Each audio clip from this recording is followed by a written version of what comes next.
So this is Kamala Harris's interview with Oprah Winfrey. I have not watched this one yet. However, I was told that she does mention shooting somebody in her house in this one, so I figured it'd be kind of interesting to watch and see what she has to say. So welcome Oprah, to That's good. hello. Nice. Madam Vice President. Hello. Welcome to Michigan. It's so good to be back. And Governor, thank you for everything you are and everything you do for the state. Thank you. Well, can you see this? We have 1,000 my screens goodness. here Oh my representing people from all over the country. Hi, everyone. Can you Oh, my feel? goodness, Can you yes. feel? Can you feel it? Can you feel I the can. joy rising in here? So they're in Michigan on this one? I can, and I have to tell you, there's so much that I love about our campaign because it really is about the people. And I look around at these screens, Oprah, I look at who's in the room, and this is America. This is. So she's been out actually talking to people, unlike a couple months ago in her campaign where you couldn't find her at all. I got to give it to her. She has been out actually talking to people now, and she looks more comfortable here than some of her past interviews. So maybe she's getting better at doing interviews. This is America. You know, I was saying with a group of friends earlier, I think in this moment where we've dealt with so much that I think is quite exhausting around powerful forces that would try and divide us and try us to have us as Americans pointing fingers at each other. Yes. That this movement that is about reminding each other that we have so much more in common than what separates us is so critically important. And this is about the strength of who we are as Americans. And this movement that we're in about, as I like to say, seeing in the face of a stranger a neighbor. Yes, yes, yes, Right? yes, yes. An extension of love thy neighbor, that you literally in the face of a stranger see a neighbor. Yes. And approach. But she's still not doing any non-prescripted questions? Yeah, absolutely. She is not going off the script at all. It seems like her new thing to kind of spin is that she is the candidate of unity and Donald Trump is this person who just wants to divide the country, and he's doing fear-mongering to get votes pretty much. Approach each other with that level of dignity and grace and kindness. Well, that's exactly what happened with the Win with Black Women. I know you've known Joe Taker for many years. Thank you, my That's dear. exactly what happened.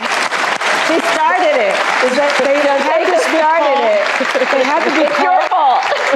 They had to be called and then said, let's open the door. Yeah. Let's open the door and invite everybody else in. And everybody actually came. Organically. Yes. Organically. Like This interview is to secure the female Black vote for sure. this is the beauty of our country. There's so much at stake in this election. And ultimately, the question before us is what kind of country do we want to live in? And the beauty of a democracy, as long as we can hold on to it, the beauty of a democracy is each of us has the power. Each of us has the power to answer that question. That's right. Everybody on this call and beyond has. You see what I'm talking about? The new angle that she's kind of trying to spin here. She's trying to demonize Donald Trump because Donald Trump does do a lot of fear mongering. I'll give him that. Did you see Janet Jackson come out and say Kamala isn't Black? I saw a little bit of that on X. I guess her manager issued a statement or something, and then she fired her manager. I didn't see like details, but it seemed a little crazy. The power. But can I just start with this? Yes, please. I have to say this because in all of my private conversations, Gail, and I've said this 100 times, and everybody is saying it, you all have said it, I know you have. It seems to us that something happened to you the moment President Biden, stepped aside and withdrew his candidacy, that a veil or something dropped and you just stepped into your power. I mean, literally, looking at you at a speech like the week before, which was a great speech, very nice. And then the next week, I saw you walking in the thing. Yeah, I completely disagree with that. Every question that she's been given has been pre-scripted. She's been heavily coached in this past month, just even leading up to the debates. She has a script she follows. I don't see any swagger with her. I see a unconfident person. That's just my opinion on it. Does she look like she aged about 20 years in the last couple of months? I mean, she's an older woman anyway, so I never really saw her as young. So has she aged? Maybe. Potentially, yeah.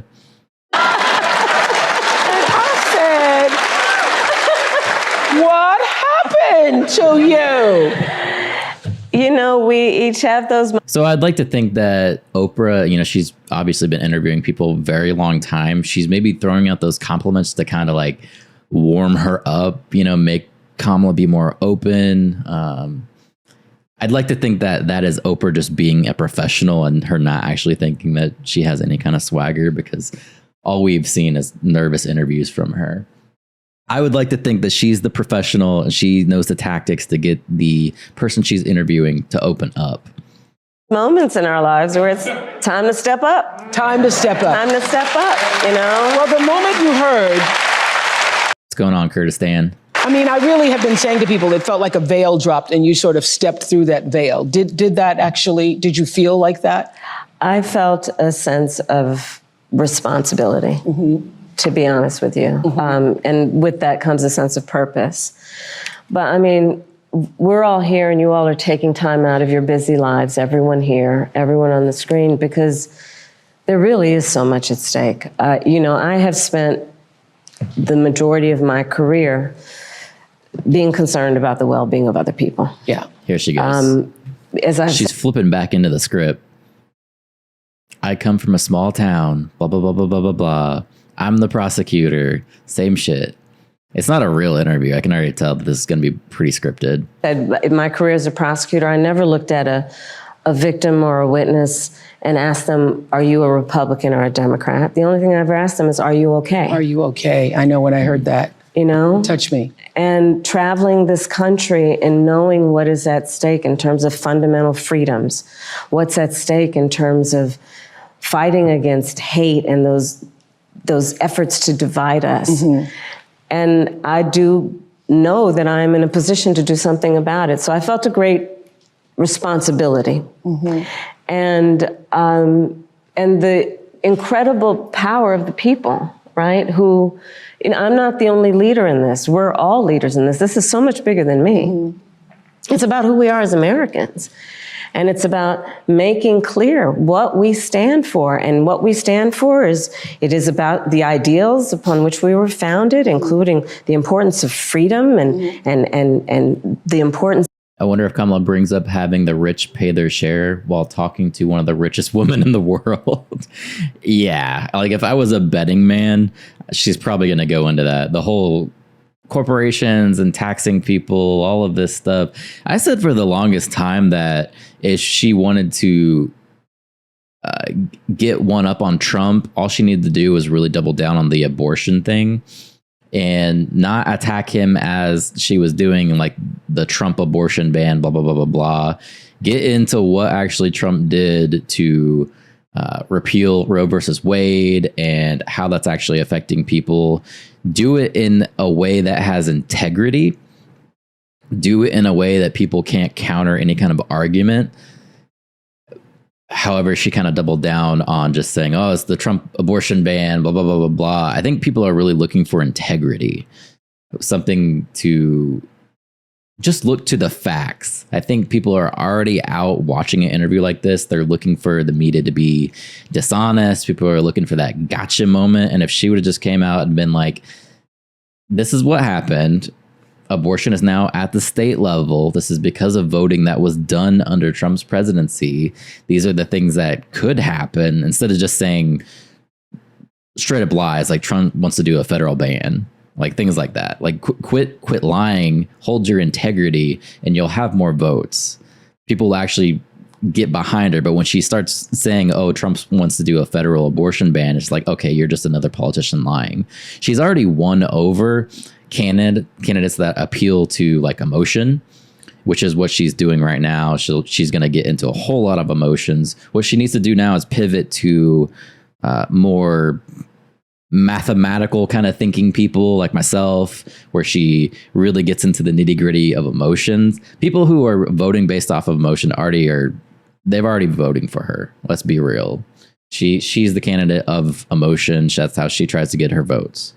So if she could pivot now and start talking more about her policies, actually go into details and numbers and things and how this affects the economy, I think that would be where she could actually win.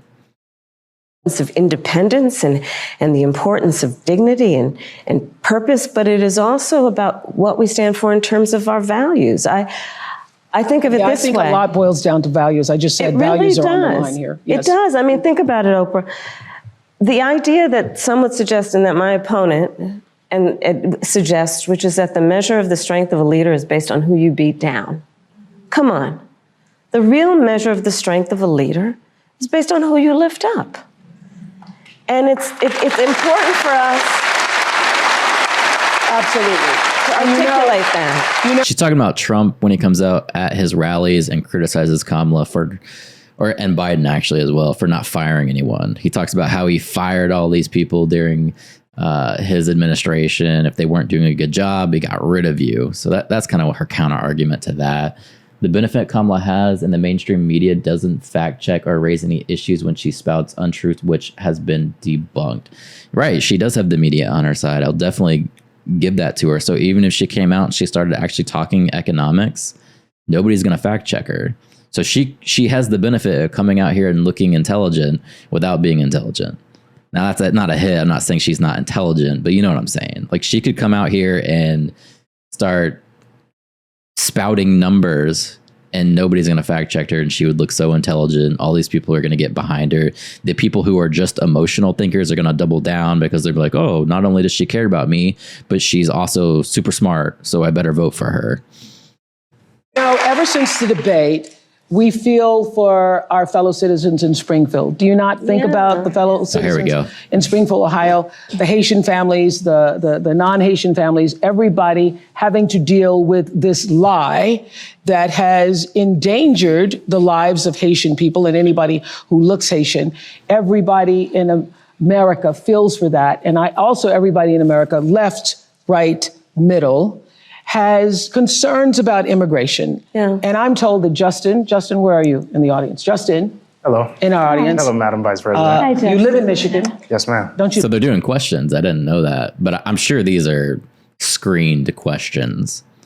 Now, the concern people have when it comes to immigration in Ohio is that they don't have the funding to support all these immigrants, and they keep coming in. That's why the town is asking for federal assistance. That was brought up at the White House press briefing, that they're saying they don't have infrastructure like hospitals and things like that to support all these people. They don't have a supply chain with grocery stores to feed all these people. That's legit. That's a real concern. We can argue about the whole eating the cats and dogs thing. Maybe that's true. Maybe it's not. I don't know where I'm even at on that.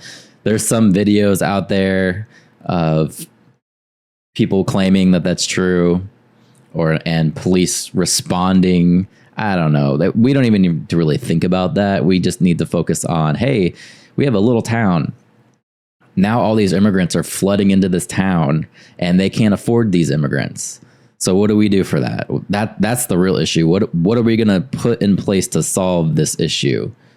Has there been any documented Haitian attacks? When I looked it up, what was that, like a week ago? There was nothing.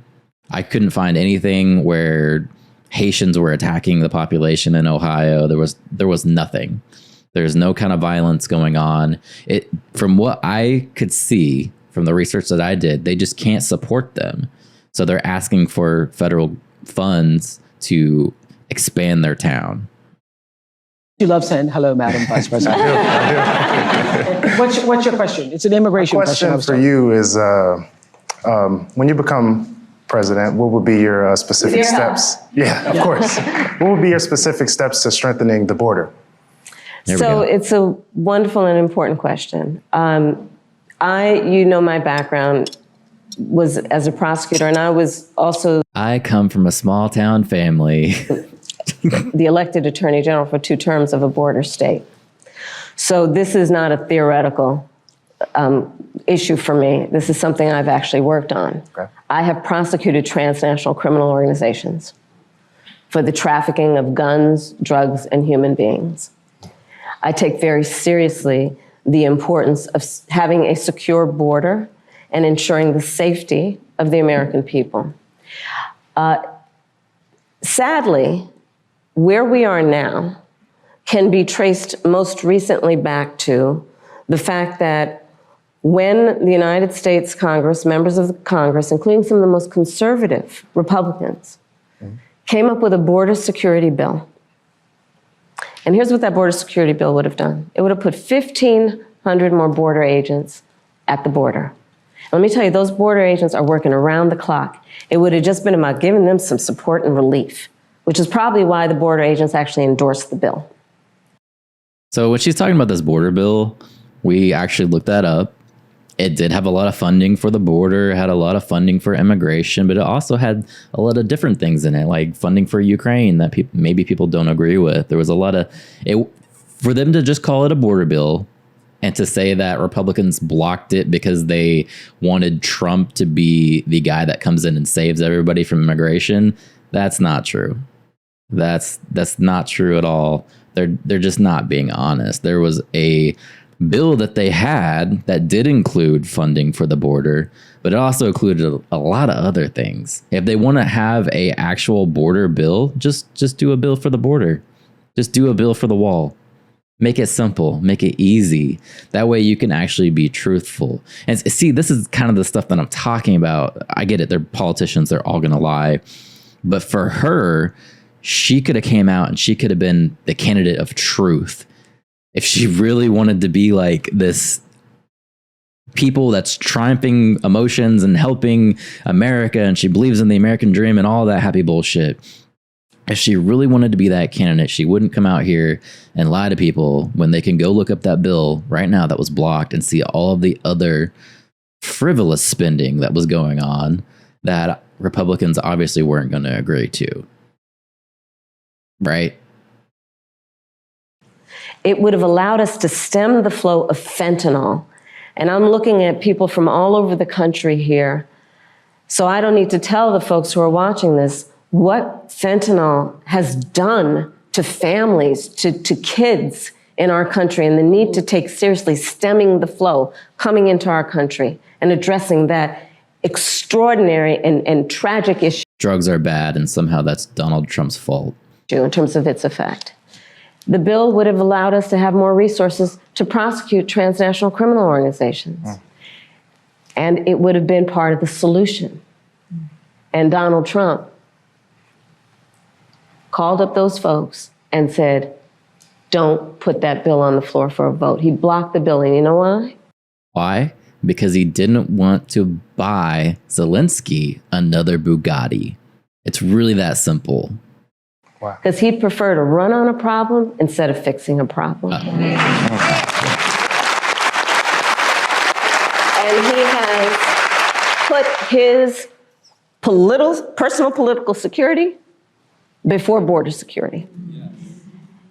Because understand, even in the intervening months, what that bill would have done to give support to folks who care about this issue. And this again gets to the point about what does leadership really look like? And is it about you or is it about the people? Right. Is it about running on problems or fixing problems? My work and my career has always been about saying, let's fix problems. Let's address the needs because we know it's within our capacity to do that. So to answer Justin's question, now that that bill has gone and hasn't passed, will you reintroduce that? Absolutely. And when I am elected president of the United States, I will make sure that bill gets to my desk and I will sign it into law. So she's getting the assist from Oprah, just like she got the assist from Dana Bash. Thank you, Justin. Thank you, Justin. Listen to this. A majority of young Americans, 18 to 34, say that the cost of living is their top issue ahead of the election. Let's take a look. Groceries are extremely expensive right now. I don't understand how people are affording life right now. For so many Americans, the high cost of living is their top concern this election. Rach, we have $435 to last us till the end of the month. Okay? What? In Philadelphia, Rachel and Garrett say they have to watch every penny. When I think of middle class, I think about people who are able to just get up and go and do things within their means and like not extravagant things, but be able to get up and go to dinner whenever they want, or maybe take that trip, that long weekend trip. We don't have that luxury. By a long shot, her tax plan is phenomenal. No glaze. He spent the last 4 years, or she spent the last 4 years causing problems to fix. Yeah, but when it comes to this issue where she's talking about inflation, I feel like she's about to do her signature blame Trump. That's going to be the plan. She's probably going to blame it on Trump. Let's see. Kamala Harris just delivered her new economic plan, and boy, oh boy, is it good for small business owners. Holy shit, you guys. Kamala Harris is going to announce tomorrow a $25,000 tax credit for first-time home buyers. You see how all these videos are very biased?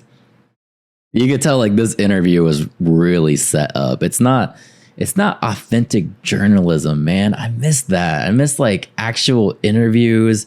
And I'm not even talking about like going out there just to like criticize someone or be mean and hateful. I just miss like actual journalism. Like people that actually, like that's their career. That's who they are. I am a journalist. You can't sway my opinion. I'm there to bring facts to the people. Where is that? Who's actually doing that? It's definitely not Oprah, I can tell you that. When I am elected president, I will make it a top priority to bring down cost and increase economic security for all Americans. Well, Rachel and Garrett are joining us on Zoom from Pennsylvania, and I understand your sister and brother-in-law moved in, and you're hoping to save money to have a second child? That's right.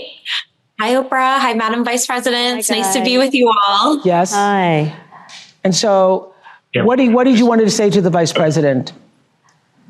So, Madam Vice President, we are, like many, many young Americans, just experiencing a very high cost of living. We ended up giving up our apartment, moving in with our parents who were so gracious to take us in for over a year so that we could save money and ultimately buy a home, because that's what we thought the American dream was, to get married and buy a home and have a baby. And now here we are, and our mortgage is incredibly higher than what we thought it would. Absolutely. But interest rates are going down. So hopefully those payments for people who are getting into mortgages now will be a little bit easier.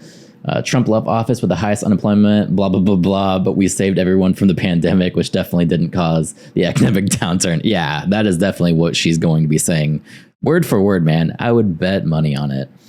We need to get the drinking game going for sure. Susan says hi, just joining. Hi, Susan. What's going on, Susan? Hopefully you're having a wonderful day.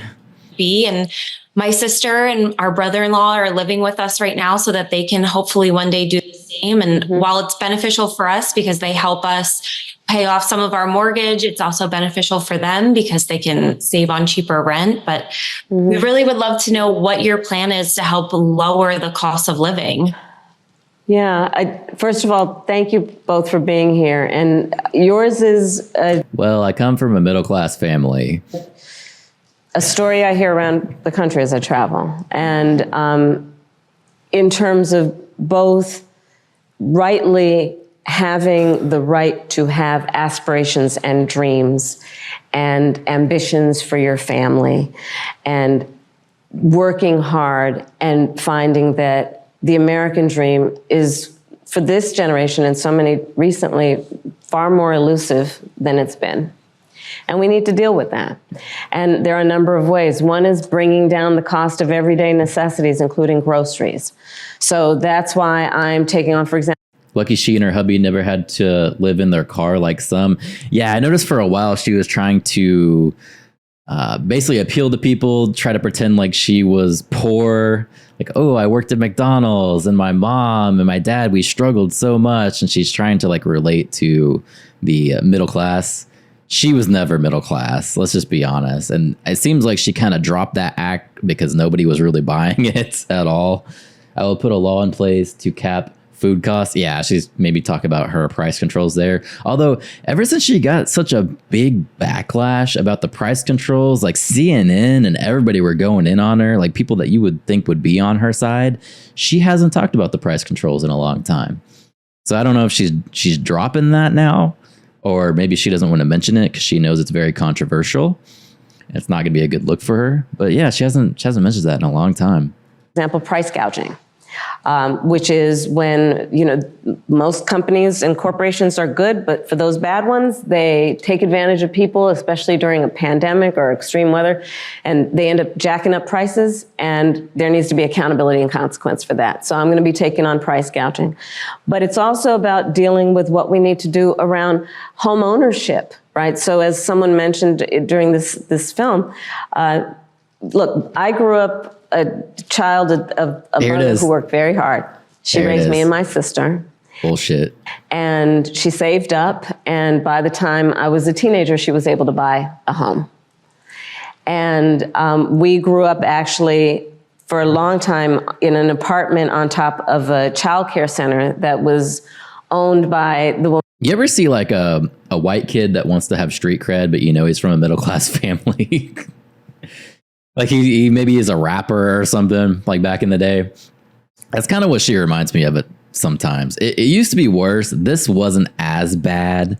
It used to be a lot worse. This is okay. Like, okay, they maybe struggled to get a down payment on a house. Yeah, I could probably see that. I think her dad was a university professor, so, and I don't know what her mom did for work, to be honest. We've got to have laws for everyone to stop the few. Got it. Heyo, what's going on, King? Nice to see you back. So she's completely written off her dad ever being there, right? Is that what she's saying? I mean, she never really talks about her dad. I'll give you that.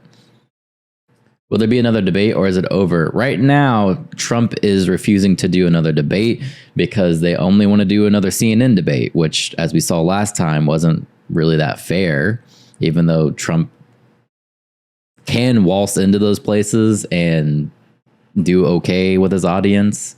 He doesn't want to do it. He doesn't see the benefit in it. They were trying to do a Fox News debate, and obviously Kamala is not agreeing to that. So right now there's no debate, nothing. There is going to be a VP debate though. A home back then cost nothing compared to now. Potentially, yeah, that's true. And wages were probably better to get a home. White rapper like B-Rad from Malibu's Most Wanted. Yes, that's what I think about when she tries to pretend that she's poor. Like she is like the dude B-Rad. That's her. She tries to pretend like she has street cred. She'll even talk about how she loves Tupac and stuff like that. It really reminds me of that, even though she's a prosecutor. She's like full on federal government agent, but she'll try to like get street cred. And it was just weird. Who's winning now? We'd have to check the polls, but if I'm a betting man, they're all going to say that Kamala's winning. Woman we called our second mother because she helped my mother raise us. And she was a small business owner, Miss Shelton. So I'll bring all this together to tell you the way I think about it is, one, when people work hard and have a dream of buying a home, we should give you the opportunity to be able to do that, which is why part of my plan is for first-time homeowners, buyers, to have a $25,000 down payment assistance to buy your first home. And so we kind of talked about this before, this $25,000 that she wants to give out. The issue is people can't afford the payment on a mortgage. So even if you give them assistance with the down payment, they still can't afford anything. So it's not really helping them. And not to mention, when you give out this credit, it's just going to inflate the houses. It's not going to help that much. Kamala is smart, not propaganda news. I mean, Fox News.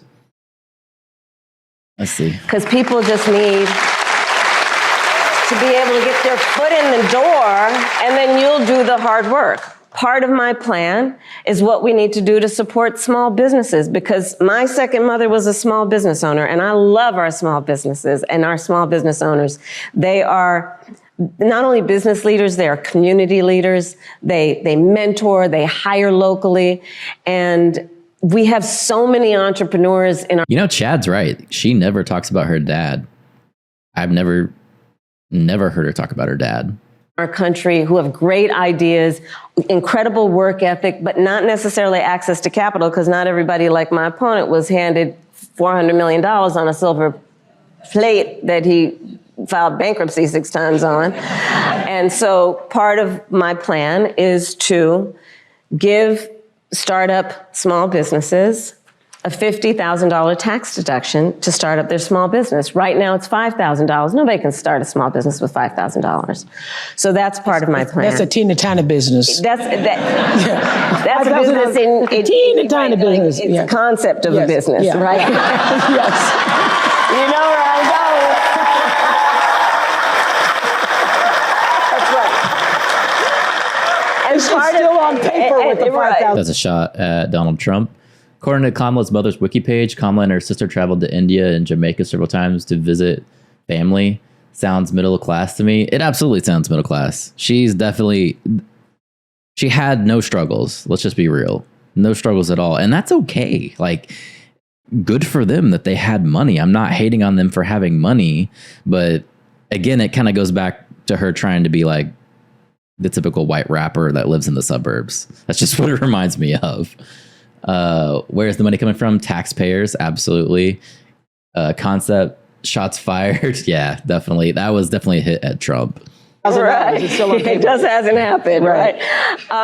Part of to speak to you guys and your family and your dreams is what we need to do around giving middle-class families tax breaks. And so part of my plan is also to extend and expand the child tax credit to $6,000 so that you can, in the first year of your child's life, have the resources to be able to buy a crib and a car seat and clothes for your baby, knowing that's such an extraordinarily important time in their development, and you shouldn't have to worry about how you're going to take care of their basic needs.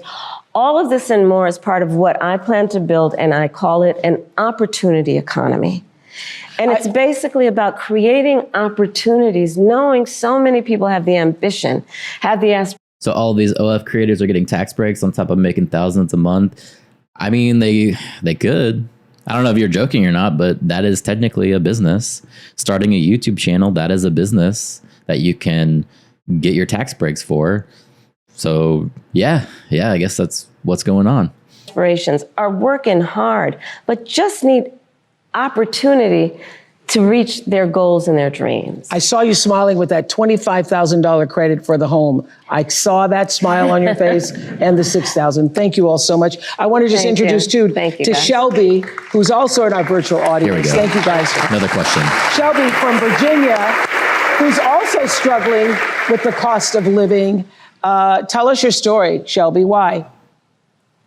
Hi, Madam Vice President. Hi, Oprah.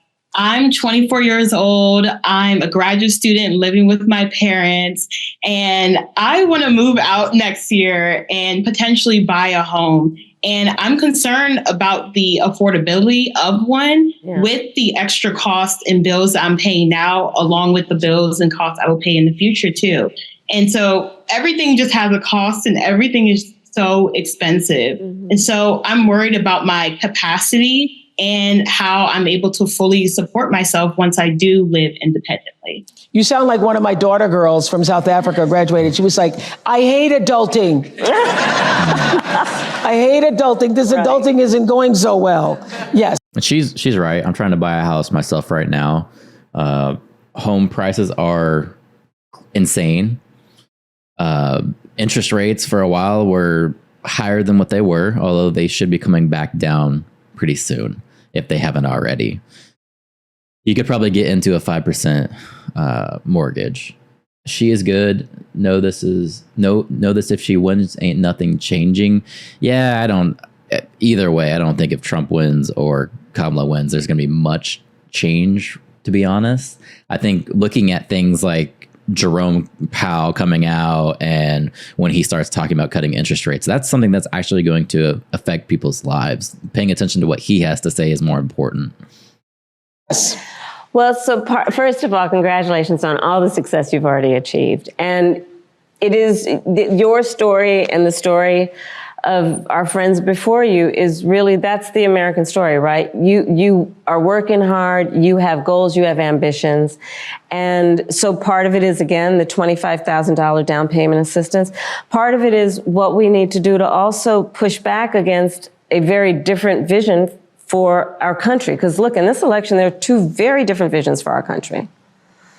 What I don't like is they never let a counter question happen. Like, okay, hey, I heard that you giving out all these tax dollars is going to just increase my my budget, regardless. Why don't they actually dive dive into her policies? That's what I want to see, is that would be journalism. Like, hey, what do you say to all these people that say this? There's economists that say that if you give out this $25,000, it's just going to increase the prices of homes, which, makes it more expensive for everybody. It doesn't actually do anything for the economy, but you're going to tax these people as well, so they're going to pay for it. Things like that. Why don't they actually have real questions? One, for me, that is focused on the future, including you, and another that is focused on the past. What my opponent plans on doing for the economy is doing what he did the last time he was president and giving another tax break for billionaires and the biggest corporations that would add $5 trillion to our deficit. And get this, he plans on doing what I call a Trump sales tax, which is basically he's going to put a 20% tax on everyday necessities that economists have estimated will cost the average American $4,000 more a year, which is why Goldman Sachs, which is why Moody's, which is why Wharton School of Business, which is why 16 Nobel laureates have collectively determined, after analyzing our plans, one, mine would strengthen the economy, his would weaken it. Two, that on his plan, he would actually blow up inflation and invite a recession by the middle of next year. So when you think about the cost of living, my approach is about lifting you up. His would be about actually weakening our economy. And I feel very strongly So I just want to fact check her real quick, and I'll bring it up. I got to bring it down real quick. Where is it? Continue without support. Kamala Harris once again touts Goldman Sachs' review of her economic plan after firm's CEO dismissed it. So they do not support her. I don't know what she's talking about. An individual, when a small business, when a family, when the middle class is strong, America is strong. Amen to that. Amen to that. Thank you, Shelby. Thank you, Rachel and Garrett. So the Harris campaign kicked off the Fighting for Reproductive Freedom bus tour to support the fundamental right for women to make decisions about our own bodies. And here is a short tape on that. I did something that nobody thought was possible. I got rid of Roe v. Wade. After Roe v. Wade was overturned, Tennessee put forth a ban immediately that banned all abortion with no exceptions. Abortion bans are not pro-life. They are pro-poverty and pro-inequality. It's been over 2 years since a 5-4 ruling by the Supreme Court ended Roe versus Wade, the landmark case that provided nearly 50 years of abortion rights across the United States. Since then, abortions have been banned in over a dozen states. Many women and doctors say the limits on reproductive rights have forced them into unimaginable situations. These policies do not reflect evidence-based medical practice. They do not keep my patients safe. According to the gender equity policy, women who live in states where abortion is banned are up to 3 times more likely to die during pregnancy, during childbirth, or soon after giving birth. I nearly died, all because of Donald Trump's Supreme Court justices overturning Roe v. Wade.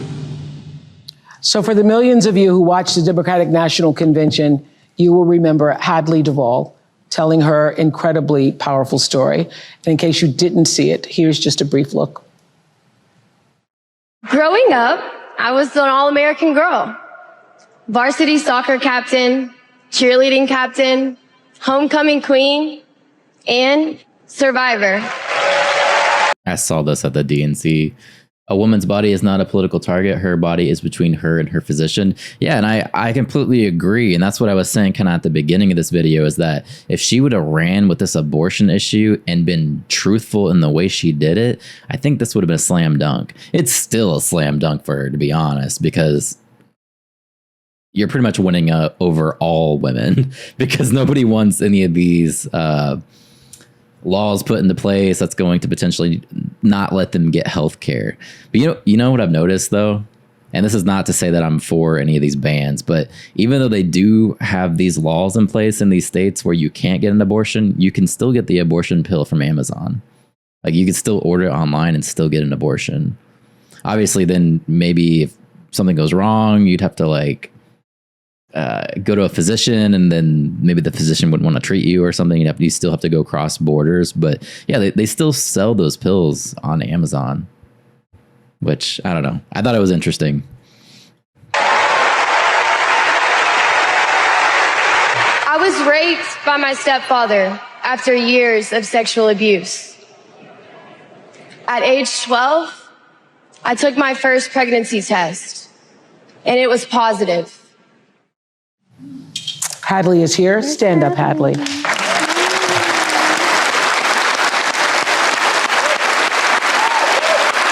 This is the one issue when it comes to Kamala where I'm like, yep, that's going to get votes. She's right. She is right.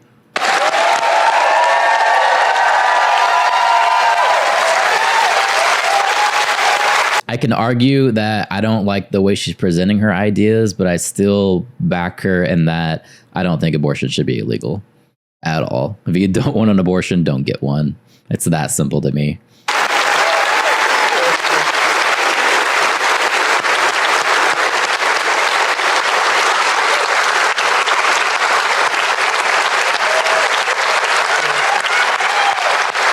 I can tell you, we are all standing up because we are so impressed by your courage to stand up and share your story. Where did that come from, the strength to do this? Because I'm sure...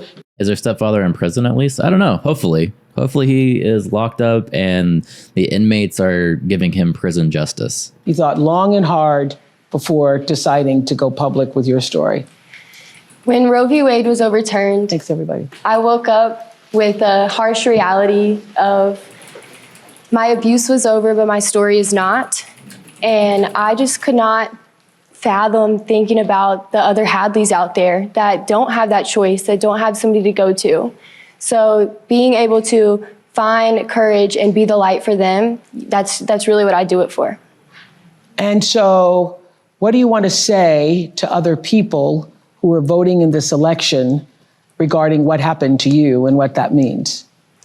You can't wait until it's too late to care about reproductive health care, because then it's too late.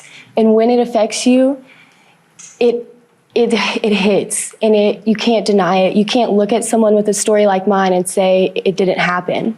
And there are more people like me out there, and there are gonna be so many more who deserve their options. They deserve their choices. Let's get involved. We have someone who's willing to hear us at a level like never before. We have someone who wants to know what we want in this country. We have someone who wants to lift up our voice. And we need to show out and show up for her just like she's showing out and showing up for us. All right. Is there something you wanted to say to Madam? I tried looking it up, but it doesn't seem like there is anything on her stepfather. I'm just going to assume that hopefully he went to jail. I mean... I don't know what kind of laws are in place when this lady had to go and get an abortion. If they look into this stuff, like, hey, and if they find out it was a stepfather, are they allowed to go to police? Is there like a legality issue there where they maybe couldn't do that? But hopefully somehow the story got out and they locked his ass up. She looks so strong and she should be an activist for others. Yeah, for sure. I have no say on abortion, but we need to legalize it just to stop it being a presidential debate. It's been a debate for 50 plus years and no change. I don't think they're ever going to quit battling this issue. I think when it becomes like on the Republican side, I really think that they think that people are just going out there and willy-nilly getting abortions. Like that's people's first form of birth control. Like people are just going out there and they just had a wild Saturday night and now we just go to the abortion factory and we take care of it, which is wildly not true. If that were the case, people were actually doing that, then maybe I could see being against it. But I think it's a serious decision. It's not your first line birth control, and I don't think most people are treating it like that. Madam Vice President. Madam Vice President, I just want to say thank you. Thank you for seeing us, for hearing us when the Supreme Court won't. Thank you for fighting and, really showing us that life is not about the hard things that you go through. You don't bow down, even when you're the underdog, especially when you're the underdog. That's right. You stand up and you stand tall, and you give me so much hope and so much strength, and thank you. She's like, yeah, give me the votes. Give me them votes right now. For coming all this way. I hope you continue to use your voice. I hope you continue that. This week, the case of a young woman who lost her life after the abortion ban took place in Georgia made national headlines. Amber's case came to light through the reporting of journalist Kavitha Sarana with ProPublica. And so listen to her story. 2 years ago, 28-year-old Amber Nicole Thurman, a medical assistant and a single mother to a 6-year-old boy, found out she was pregnant. Amber had just secured her own apartment and was thinking about going to nursing school. She made the decision to terminate her pregnancy. A strict abortion ban had... Oprah is the wrong show. She should bring Stepdaddy on Steve Wilkos. That's fucked up. You really had to go there, Susan. I'm sure there are some people that has done the abortion factory thing, but not many, and that's the extreme right emphasizes. Yeah, it's not happening. It's really not. Recently taken place in her home state of Georgia, which caused Amber to travel to North Carolina for the procedure. Traffic made her miss the appointment, so the clinic gave her medication, what are known as abortion pills. Once back home, Amber experienced profuse bleeding, vomiting, severe pain. She eventually passed out. Her boyfriend called for an ambulance. At the Georgia hospital, Amber's condition deteriorated quickly. In a rare occurrence, it was discovered her body had not expelled all the fetal tissue and an infection was spreading. Official Georgia State medical expert analysis of her case says Amber should have... Didn't it come to light that this Amber lady dies from a chemical reaction to the abortion pill? I don't know, man. Let me look it up. Received a life-saving D&C, but doctors waited 20 hours before deciding to take her to surgery. Amber's blood pressure had taken a dive. Her organs had started failing. In the operating room, her heart stopped. On the way to surgery, Amber's last words to her mother were, "Promise me you'll take care of my son."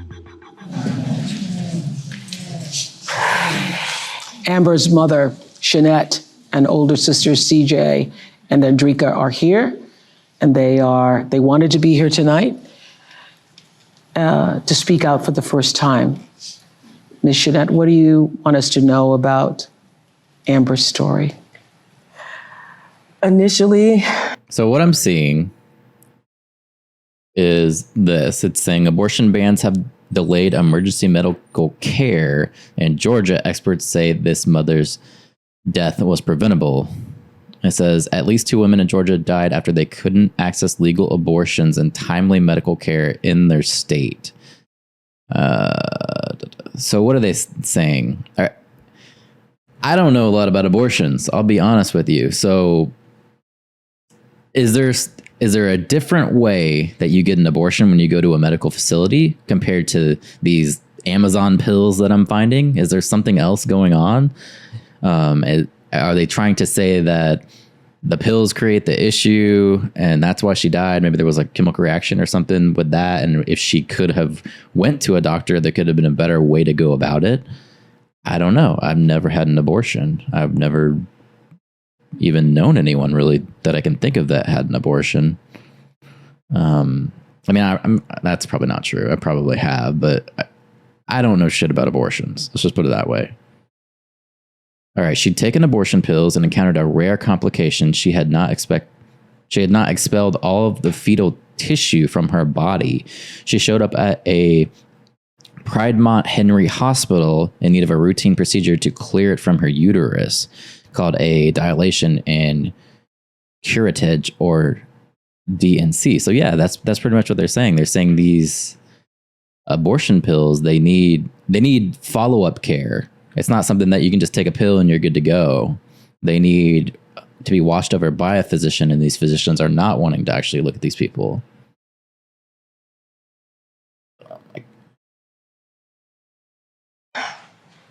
I did not want the public to know my pain.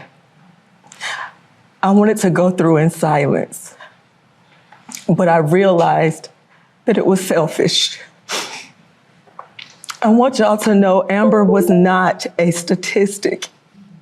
She was loved by a family, a strong family, and we would have done whatever to get my baby, our baby, the help that she needed. When ProPublica came to my home, I pushed them away. No, but Kavithia, she was persistent. She said, it was something that you needed to know. You have to hear me.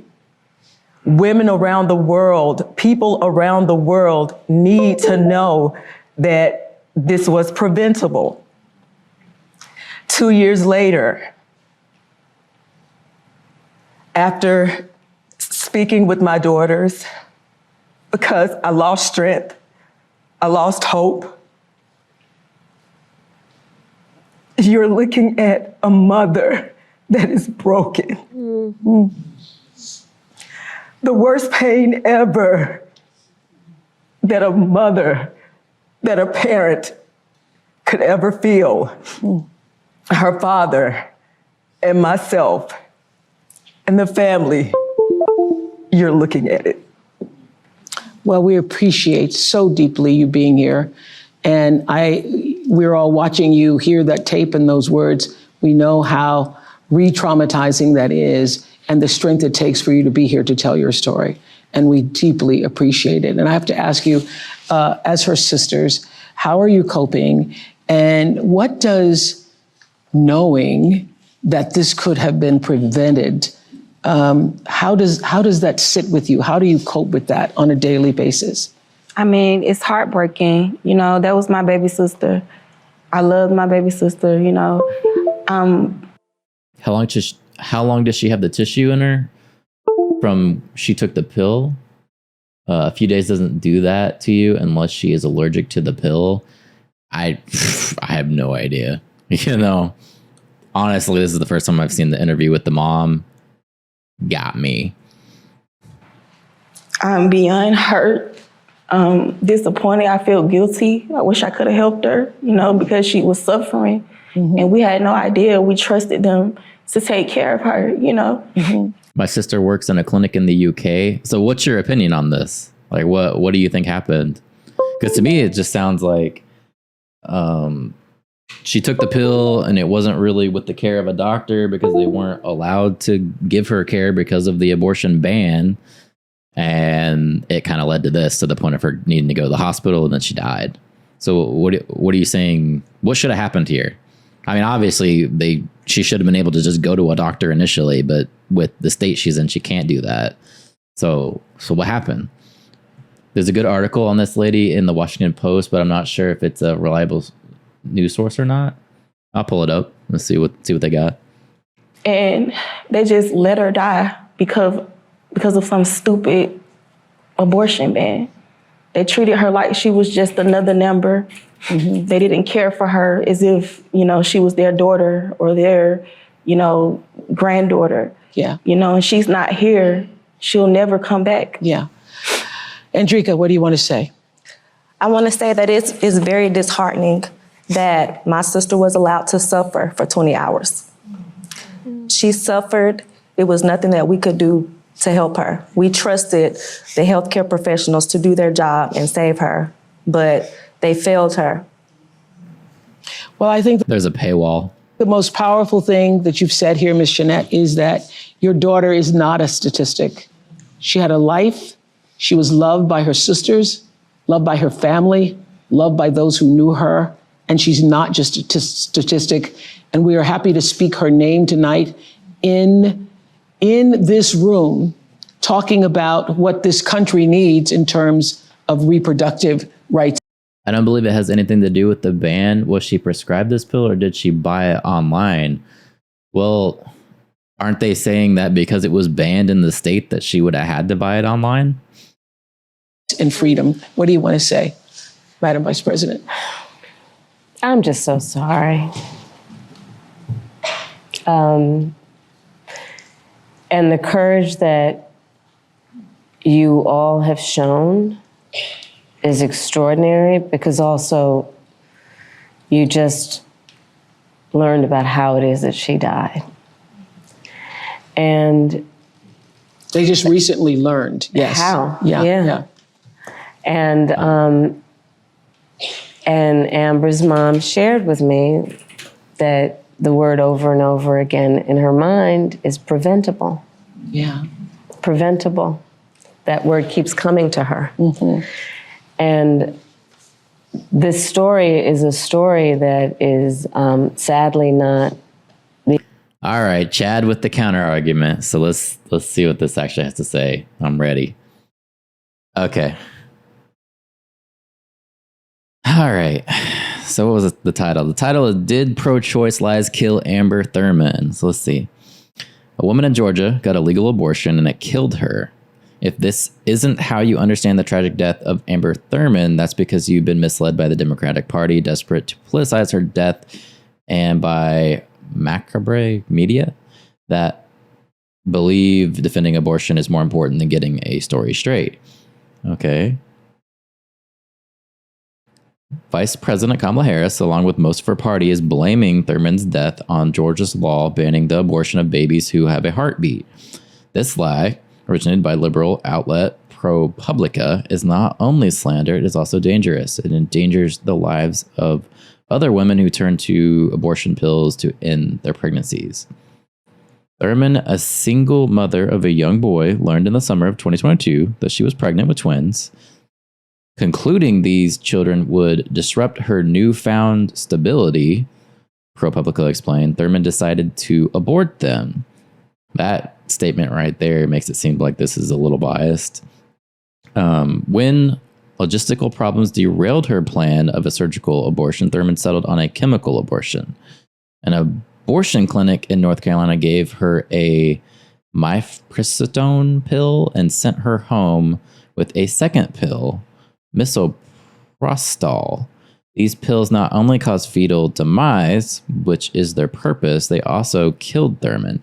So she did go to a doctor and she did get these pills. Okay, so that's a little bit different. So she was being seen by a doctor, but how's she being seen by a doctor if it's illegal? That's what I don't get. None of this is really making sense to me. She had not expelled all of her fetal tissue from her body. She showed up at a Piedmont Henry Hospital in routine procedure to clear it from her uterus called a dilation and curettage, or DC. The hospital, for reasons never explained in the ProPublica article, didn't get around to removing the remains for 20 hours. The sepsis had advanced too far at that point and it killed her on the operating table. Interesting.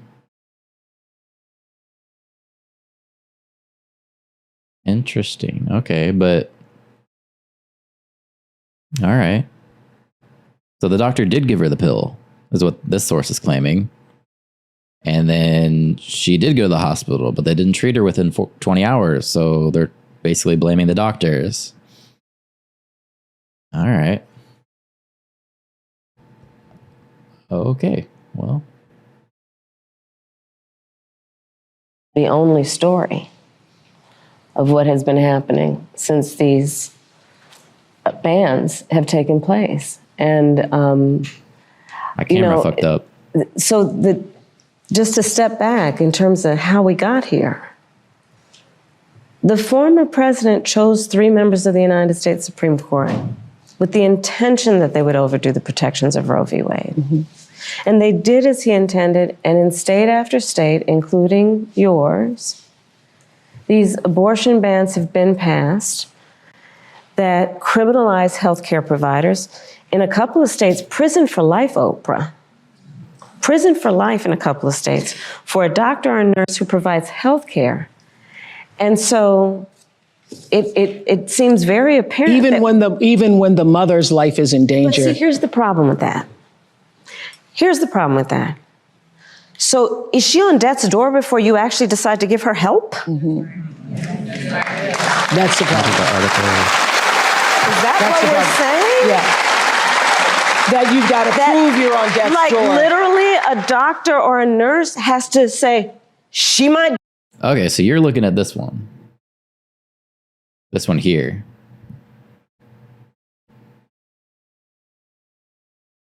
My camera overheated, but that's okay. Fact check. Harris in Georgia blames woman's death on state abortion law. Okay, so here's the claim. And we know that at least 2 women, and those are the only stories we know here in the state of Georgia, died because of Trump's abortion ban, Harris said. Okay, sure. Where the facts? The 2 women died after seeking chemical abortions, but there is no evidence that the state's abortion ban is to blame for Thurman's death or that her doctors face penalties for treating her. In 2019, Georgia passed a law banning abortion after 6 weeks, approximately when fetal cardiac activity can be detected via ultrasound. All right. But Thurman was approximately 9 weeks pregnant with twins when she traveled to a North Carolina abortion clinic where she was given the medication to actually get the abortion. So it didn't stop her.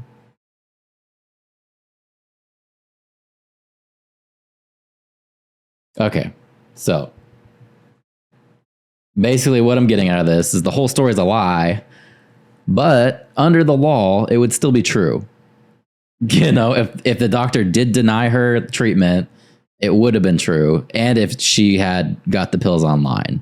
But in this example, they're saying it's a lie, according to this Washington Examiner. We don't know what's actually true. That's the tricky part here.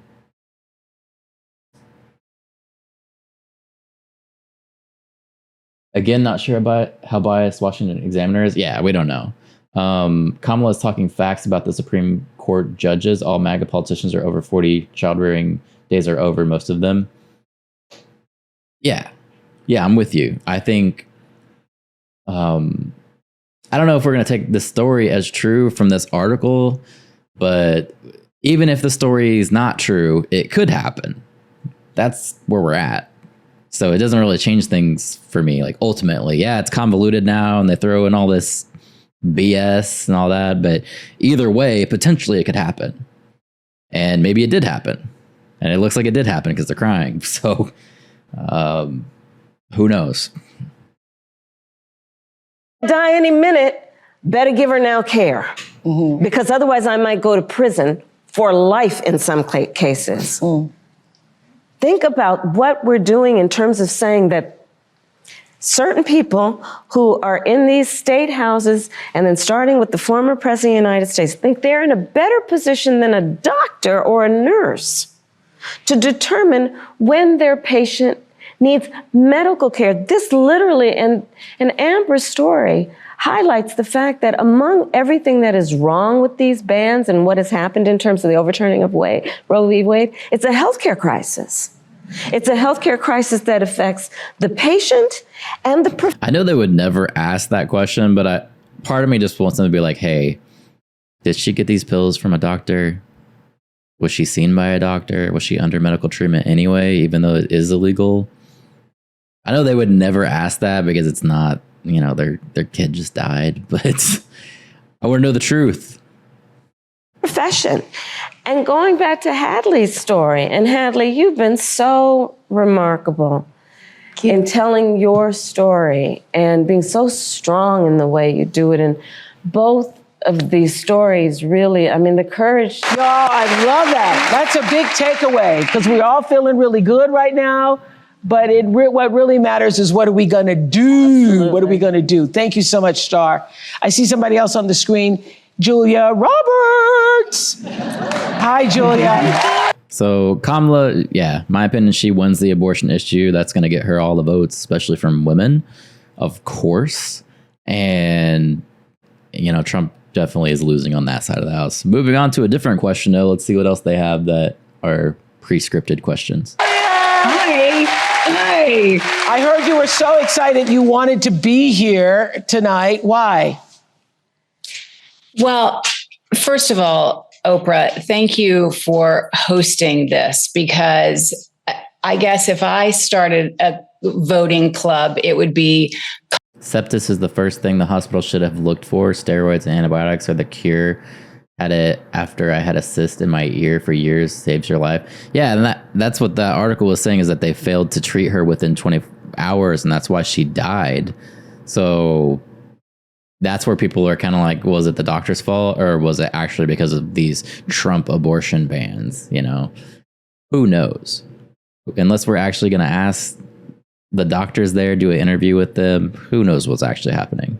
Conversationalists. Yes. For Kamala, yes. Because to talk, to listen, to be heard, to have this back and forth is so unique in this campaign to beautiful, wonderful Kamala Harris, who I've had the good fortune of knowing,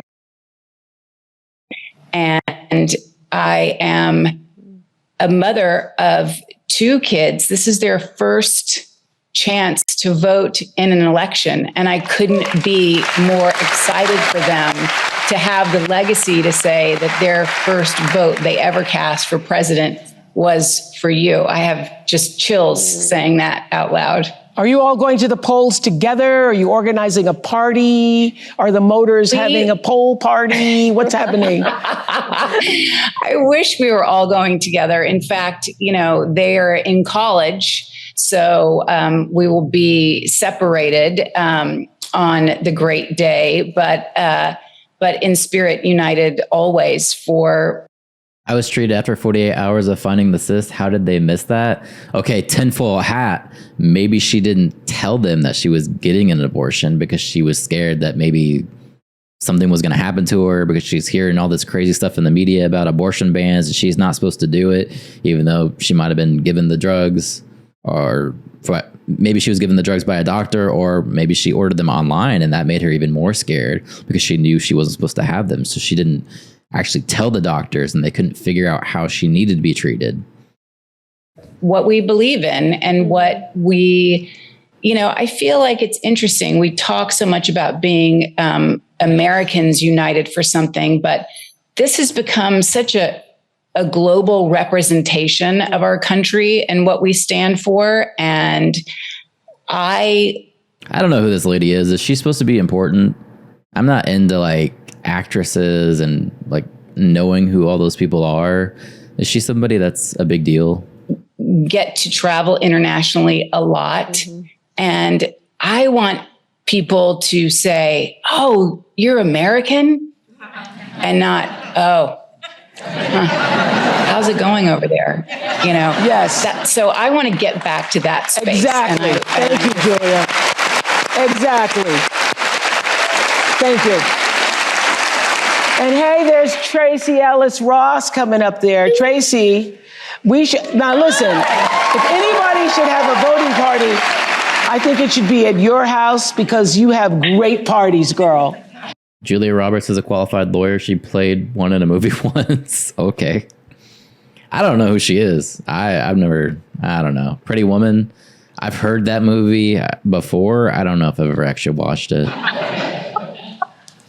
I just want to say hi. Hello, Madam Vice President. It's just an honor. I actually have never met you, which is crazy. And hi, Oprah. Is she an actress too? Wait, what did I miss? We just saw each other the other day. Okay. Oh, hi, Tracy. Hi. Hi, Oprah. How you doing? Yeah. Okay. This is exciting, though, isn't it? Isn't it exciting? It's exciting. It's exciting because I believe in democracy. I believe in the future of our country, in reproductive freedom, bodily autonomy, women leading. I believe in decency. The idea of leading with joy and kindness has always been in my DNA. And I'm here both for the seriousness of this election, but the joy with which it is being handled. It is stunning. And then I also really want to remind everybody, it hasn't been mentioned, but voting up and down the ballot is incredibly important. Your freedom and your daily life are all the way up and down that ballot. People are policies, and we need the right people in all areas, all positions.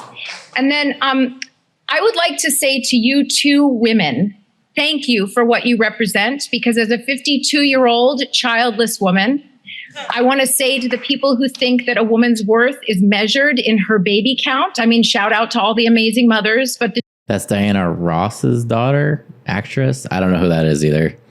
You got me. You got me on that. I've heard of Pretty Woman, so you tell me like she's the actress in that, but I never watched it.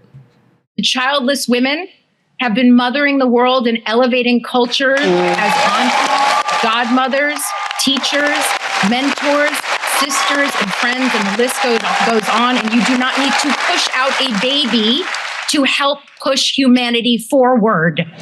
Amen to that. Thank you so much, Tracy Ellis Ross. Thank you so much. Oprah doesn't have any kids either, right?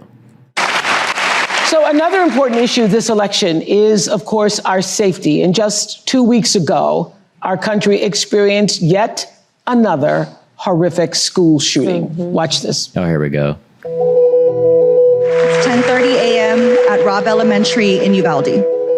The school is recognizing my 10-year-old daughter, Lexi, for receiving all A's. 30 minutes later, a gunman murders her, 18 classmates and 2 teachers.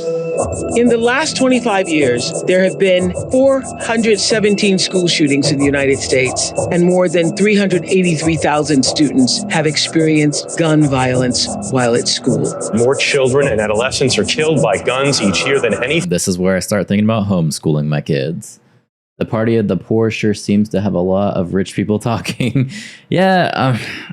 For me, it's like they have all these actresses and actors on there, and I don't know half of them anyway, so it doesn't sway me in any way because I don't know who these people are, and frankly, I don't care.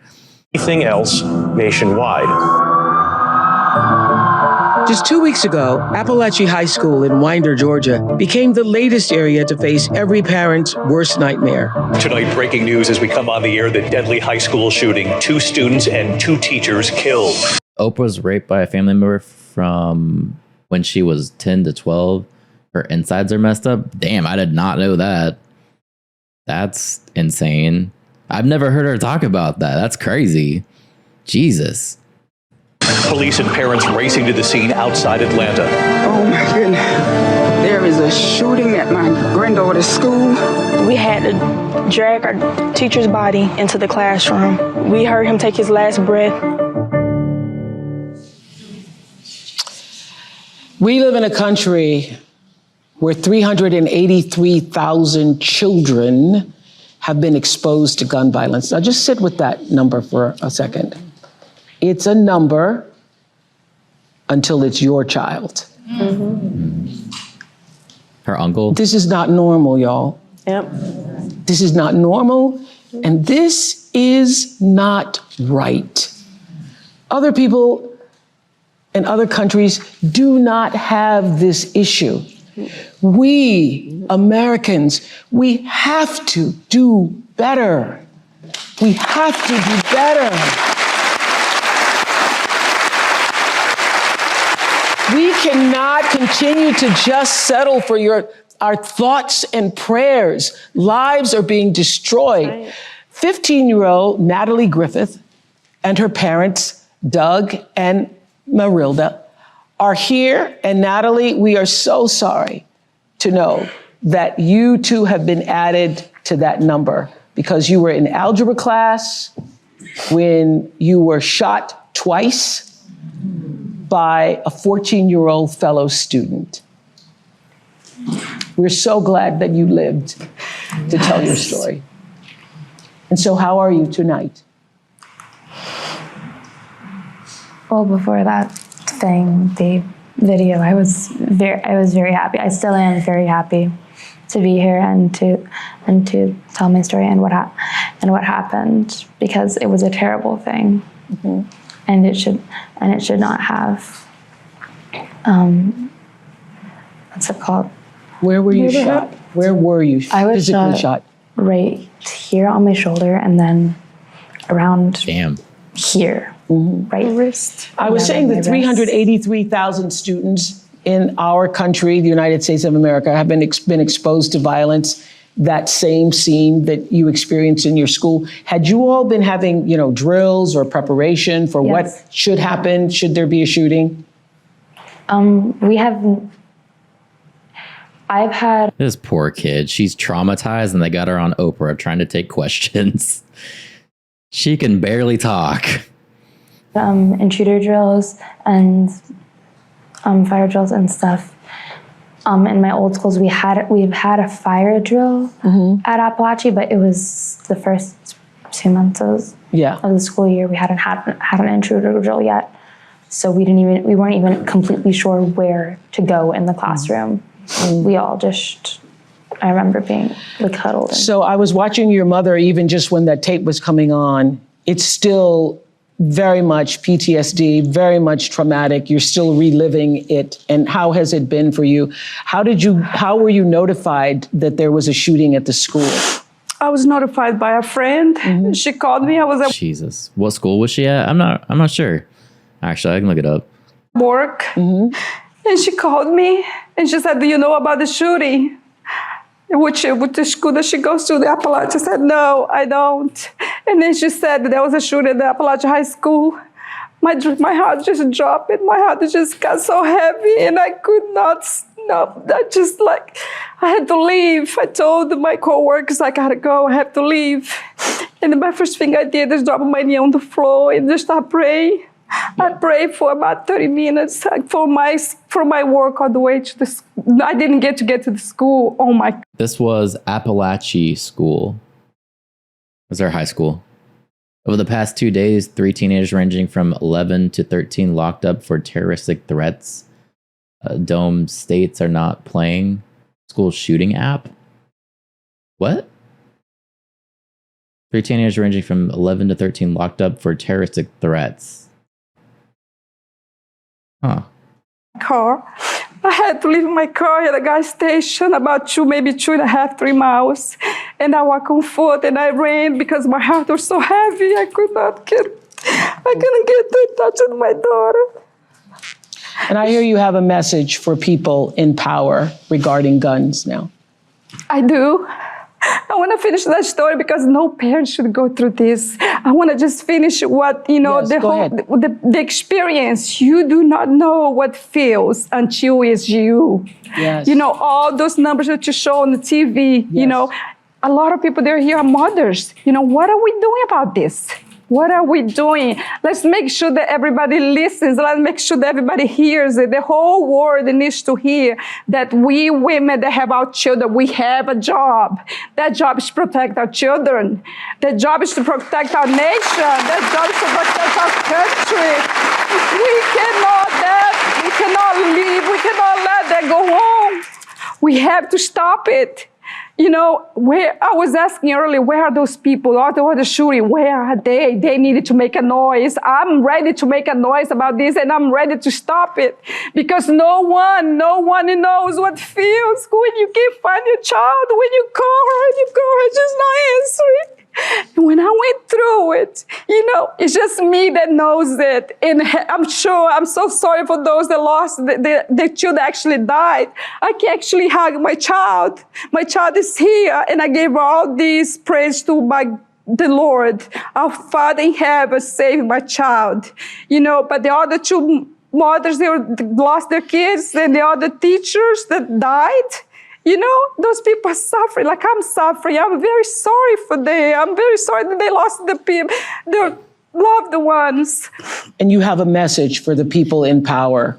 Yes, the people in power, let's make it a change. Let's make happen. Let's make, let's just not hear about this. Who wants to just hear about this? We gotta change it. We gotta make it happen, And Doug, I hear you're not a registered Democrat, but you now say it doesn't matter what side of the aisle you're on when they admit that this girl and her family is having PTSD and issues, and they are using her for political gain less than 2 weeks later. That's sickening. I mean, I think they feel like overall their message needs to be out there because of what they experienced. But yeah, that girl can barely talk. I don't know why if that was my kid, I don't know, man. I don't know if she'd be on Oprah right now. Come on. The victim is crying less than the mother. Yeah, because I think she's still in shock. Like, imagine, I don't know how old she is. What is she, like 16, 17? She's trying to process everything. You're on Oprah, on national TV. You've been shot. Like, come on. When it comes to this issue, what change do you want to see now that it has affected your family? Common sense. I think the first step would just be metal detectors in schools. Make a budget, make a plan. And the people that say, well, we've never really done stuff like that before, I don't care. They didn't have metal detectors at airports at one time. They didn't have metal detectors at courthouses. I think that if a child knew that he would get caught, the likelihood of him trying would be, there may be another target, but it wouldn't be us having to worry about school. Would that help though when they're talking about metal detectors? Because couldn't the kid just walk through the metal detector, blazing his gun and killing everybody? Is the metal detector really going to do anything? Like, if you go to school every day and you know that there's a metal detector there, you're probably not going to have a gun in your backpack and then try to sneak it in through the metal detector. That doesn't make sense to me. You're just going to walk in and start blazing. No amount of help will allow her to get over it. Yeah, it's sad. It's tragic. It's awful. It's terrible. Schools being hardened, Yeah. Yeah. I think that Doug has said it so eloquently, which is we just need to apply common sense. And look, I think for far too long on the issue of gun violence, some people have been pushing a really false choice to suggest you're either in favor of the Second Amendment or you want to take everyone's guns away. I'm in favor of the Second Amendment. And I'm in favor of assault weapons bans, universal background checks, red flag laws. And these are just common sense. These are just common sense. I thought it was so powerful at the convention when you said you have guns. No, at the debate. Not to be that guy, but taking away assault weapons would only be replaced by another 22 or 5.56 weapon. You're right. People are going to find other ways for sure. But this is her chance to spin it this way. I think we need to hire retired vets to roam the halls during the school day. I don't know, man. I don't know if you want retired vets like us roaming schools. And I don't know, some of the people I met in the military, hell, the last place they need to be is in school. This is a feelings meeting. I haven't seen Oprah shed a tear. I mean, anytime you watch Kamala, it's all about emotions. It's rarely actually about policies. Here, she's talking about taking away your AR. So she's trying to say she's not taking away guns, but what is it then? If you're banning these assault rifles, you're taking them away. When she's supporting mandatory buybacks, that's taking guns away. So I don't know what she's talking about. Vets or veterans? Yeah, let's do vets instead, not veterans. I'm a gun owner. Tim Walz is a gun. I did not know that.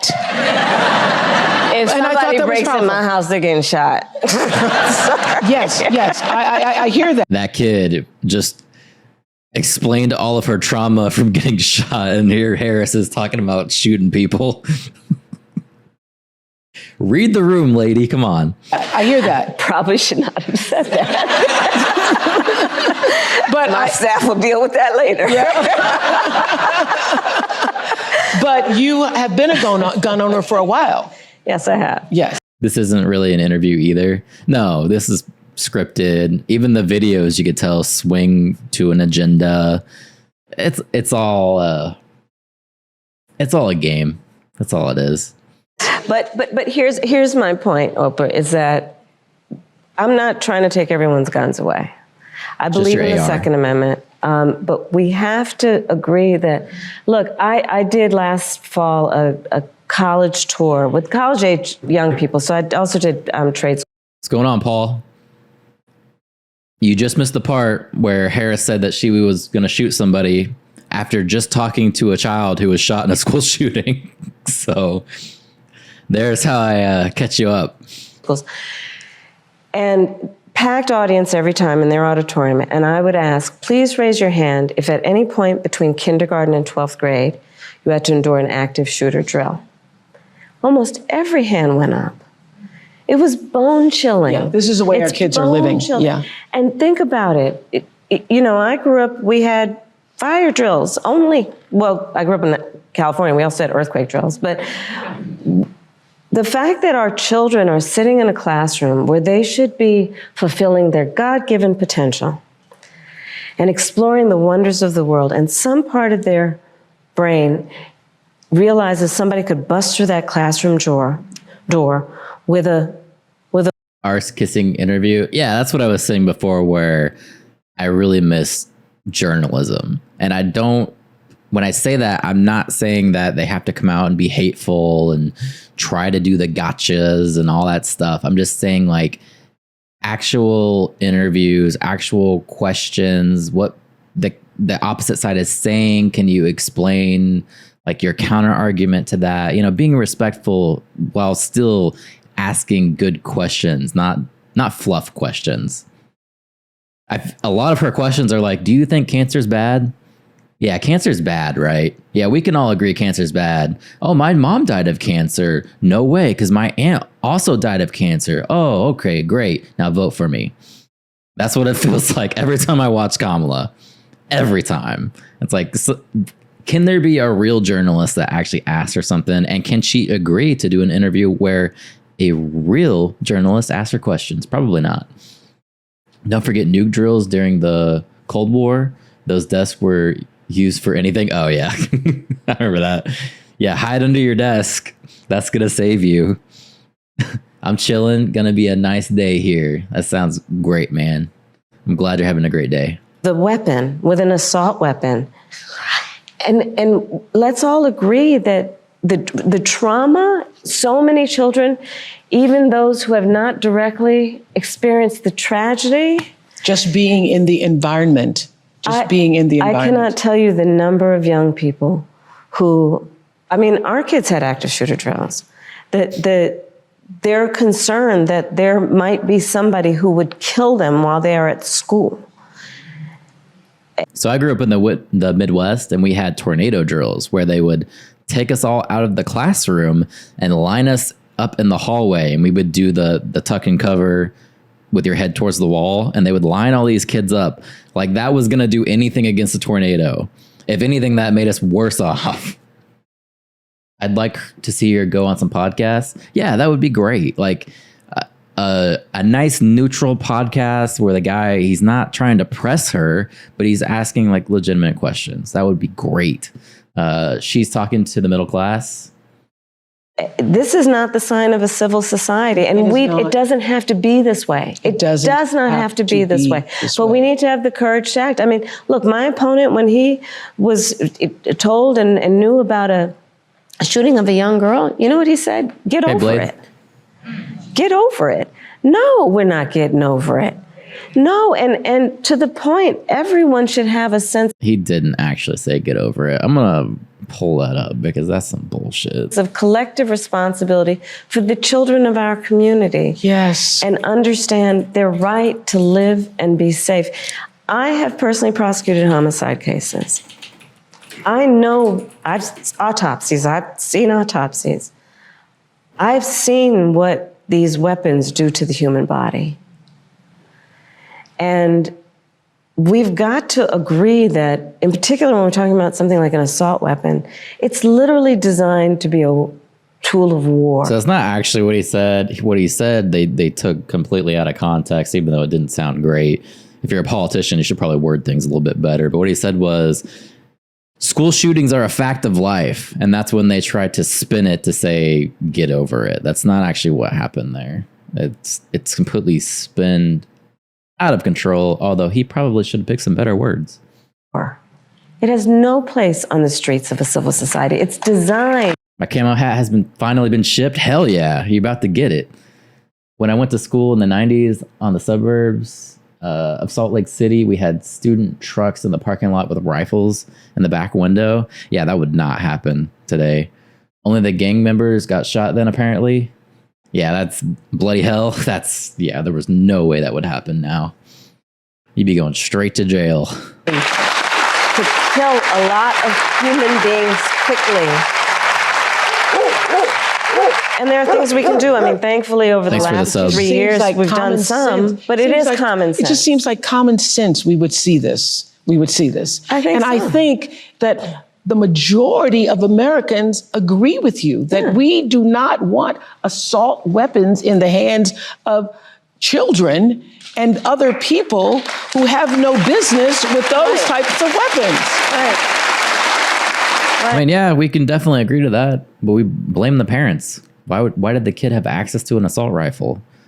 I think the last one, they said his father gifted him an AR, which is just stupid. And why wasn't it locked up with a key that he didn't have access to? The whole thing is just stupid. Back in my days while going to work in Atlanta, there used to be constant shootings and we just got used to it. That's a terrible way to live. But there was also no school shootings either. Yeah. So what is it? Why was there school shootings? Why is there school shootings now and not back then when kids had probably more access to guns at the time? We know this is true. So we thank you, Natalie, and your family for being here. And good luck in that marching band this year. I hear you're going to go out for the marching band still. Thank you for inviting us. Thank you. Unfortunately, it's a sad moment for us, but I wanted to make sure that, we came because we needed to be heard and we needed to, change has to be made and we're ready to fight for this. Thank you. Thank you. Okay, Sorry, we want to hear what's going on in another battleground state. Tracy is a regional organizing director in Nevada. Tracy, tell us how things are going for you. Hi. Hi, everybody. I'm Tracy Lee, a regional organizing director in Nevada. I am the Silver State this year because there's so much on the line. From healthcare to lowering costs, these issues impact all of us. My team and I have been building relationships with voters across this state because here in Nevada, we know that enthusiasm alone does not win campaigns. Organizing does. So all of you watching tonight can become organizers, whether you talk to your sister, a roommate, or a grandparent about why you're so excited to vote for Vice President Harris. You are organizing and energizing other supporters. So please go to go.kamalaharris.com to find ways to help and enjoy the rest of tonight's event. And let's get to work. Let's get to work. Let's do something.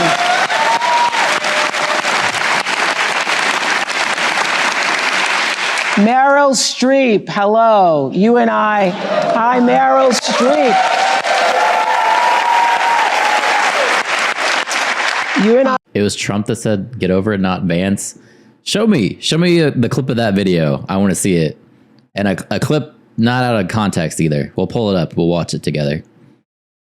I thought she was talking about the JD Vance thing, but maybe I was wrong. I was trying to read the chat and everything too. Right now I have 3 kids and I just shifted to Texas and it's a really safe. I'm happy I made the decision and got to think better for the kids. Yeah, I hear Texas is actually a really good place to live. So that's awesome. I don't know who Meryl Streep is. I'm going to need Susan to tell me that. I've talked about this moment. Hi. How are you feeling? How are you feeling about the momentum? Oh, man, this has been overwhelming to have the privilege to sit in and listen to the testimony of the people here. Hello, President Harris.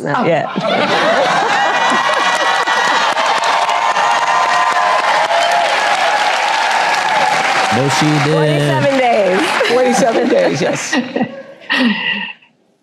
From my mouth to God's ear. And hello, Oprah.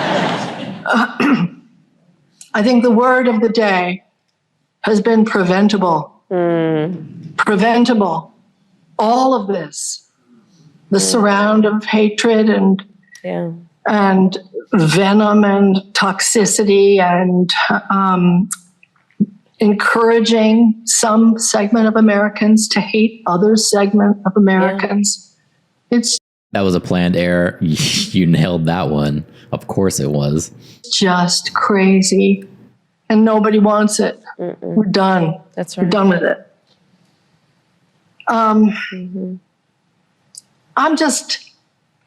I wanted to ask you, I can't believe I have this opportunity. Say something. Jesus. I probably never will again. If I have a little Debbie Downer moment, because actually, I think you're going to win. I'm sure you're going to win. But what happens when you win and he doesn't accept it? And okay, that's a good question. I'm down with that question. you know that there's going to be this long slog of shenanigans. And I'm wondering where... I keep telling my wife that if he doesn't win, there's going to be riots in the streets. I'm ready for chaos. All hell's going to break loose. It's going to be really bad.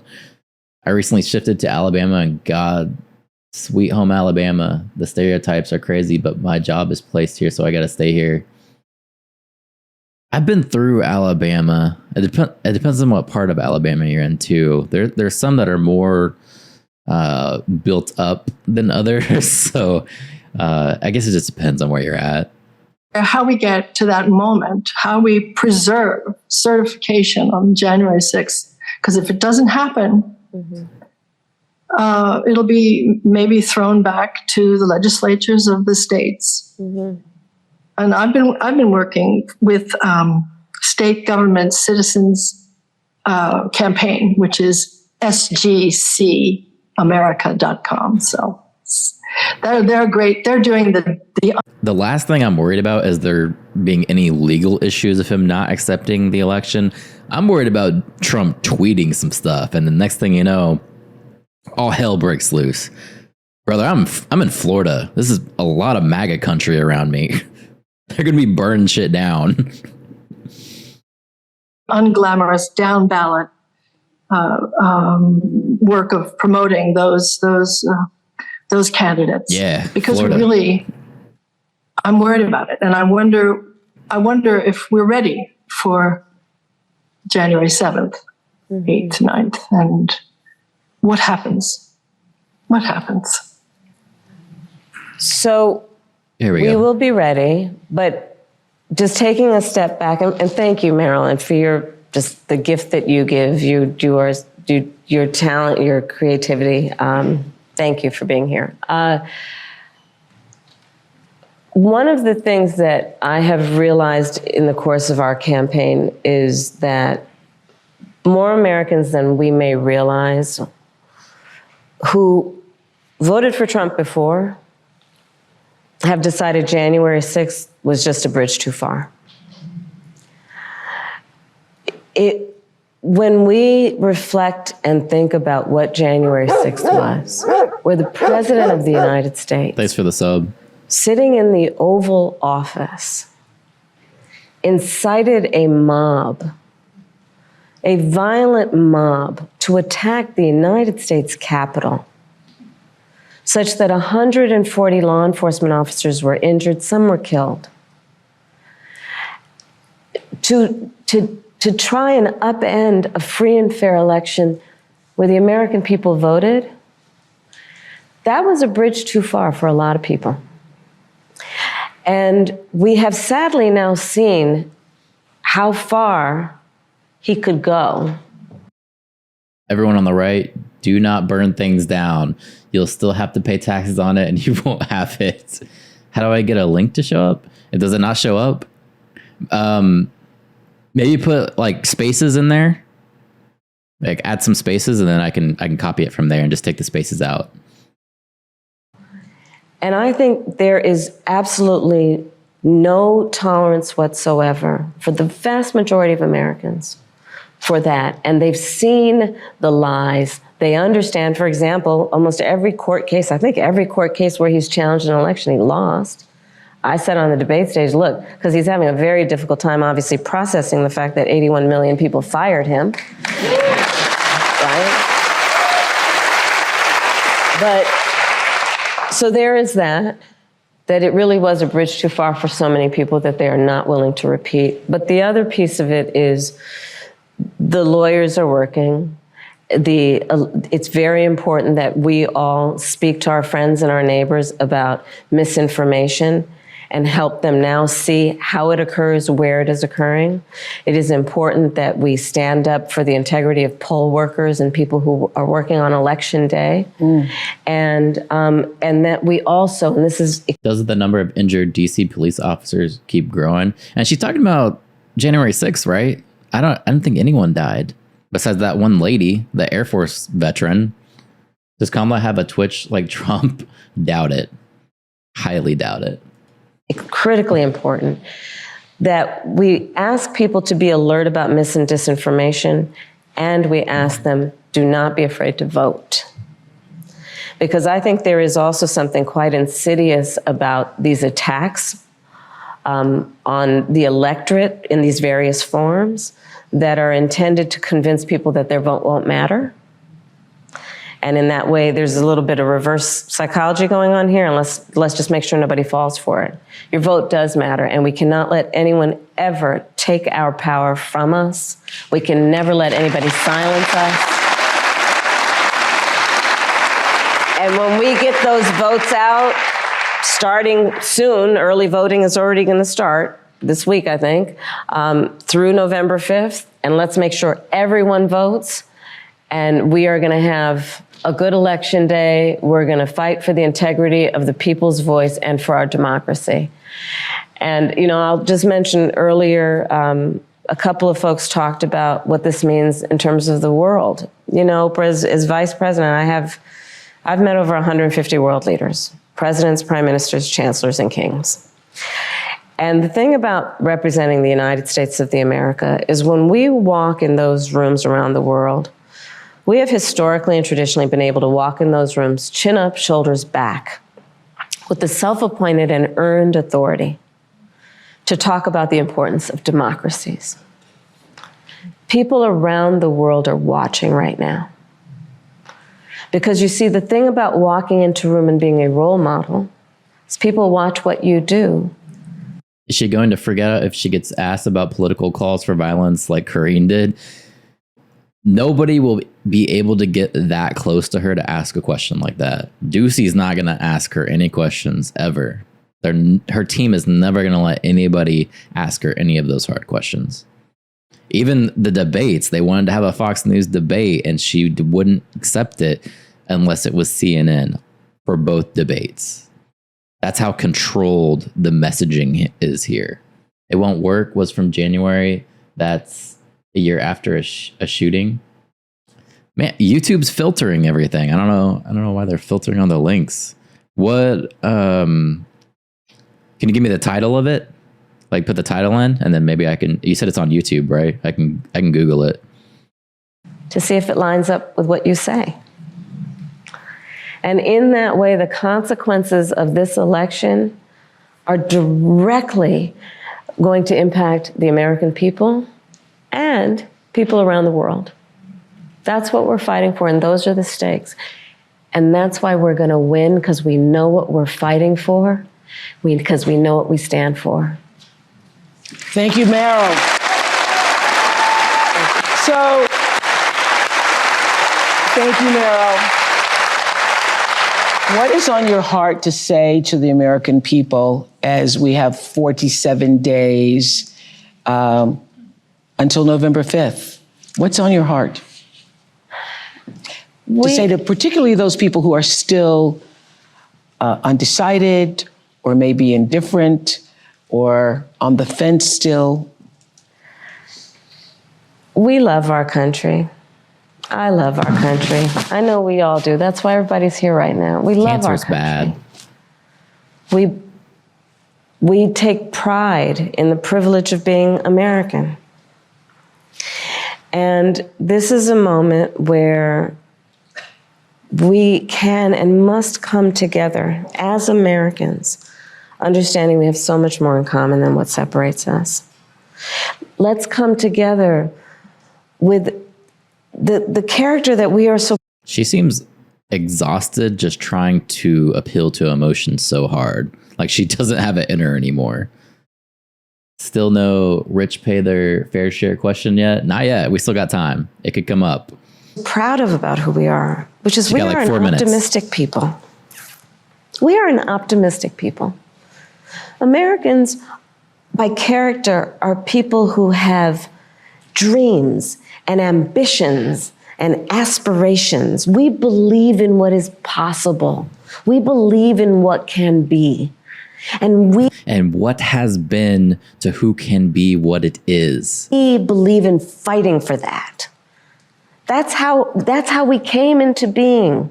Bro, what the fuck is she talking about right now? Because the people before us understood that one of the greatest expressions for the love of our country, one of the greatest expressions of patriotism, is to fight for the ideals of who we are, which includes freedom. And who we are is what we be. And what we be is without nothing of freedom. Make decisions about your own body, freedom to be safe from gun violence, freedom to have access to the ballot box, freedom to be who you are and just be, to love who you love openly and with pride, freedom. So you gotta throw in the gay people. She brought it, like she went way out there. Nobody was really tracking on what she was talking about, but she brought it back with the gay people. Stick to that. Just stick to it. You're good to go. I Google get over it. Gun violence Trump. Kamala has a clip on her IG. Oh, so now we're getting deep in the propaganda there. We're going straight to her IG. The producers told her to fill in 4 minutes. Let me see if I can Google it, Paul. To just be. Where is it? And that's who we are. We believe in all that. And so this is a moment where we stand knowing what we are fighting for. We're not fighting against. It's what we're fighting for. Thank you. Thank you. Madam Vice President. Thank you. And I want to say, thank you, Madam Vice President. I also want to say. Okay, well, the Guardian has an article. We can bring that up. I don't know if it has a clip attached to it, but this is the first thing that came up. Trump tells Iowans to get over school shooting at campaign event. It says the former president made the comment 36 hours after one student was killed and 7 people wounded during the first day of school. Donald Trump told an audience at a campaign event on Friday in Iowa to get over it, or get over a deadly shooting at a high school in the state a day earlier. So this is what they're saying. Where's this quote? Okay. Nope. Where's the quote?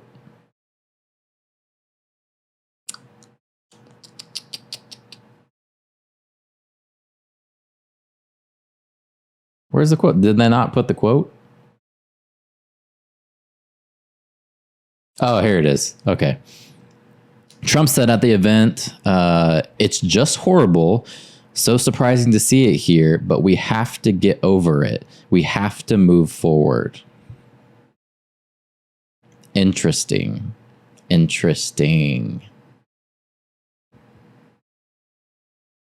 Trump's comments on the shooting that occurred about 36 hours earlier were the first he had made addressing the violence.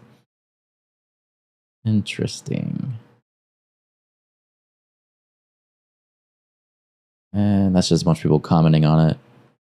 They don't have the video, though? I believe he said that, though. I would definitely believe that, actually. Because the way it's phrased is why.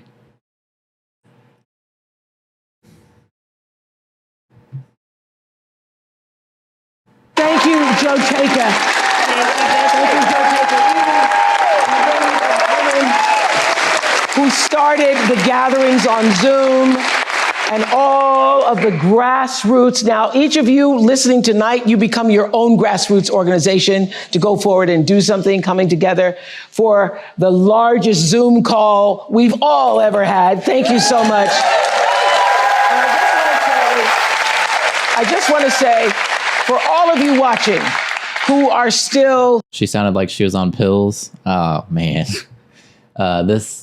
This kind of sounds like good people on both sides. I was still trying to find the video. I didn't find the video, but I believe that quote, the direct quote they took there. I believe he said that like that. Yeah, I'm not disputing that. On the fence, you're in the middle, you're independent as I am, or whether you're just still don't know what you're going to do.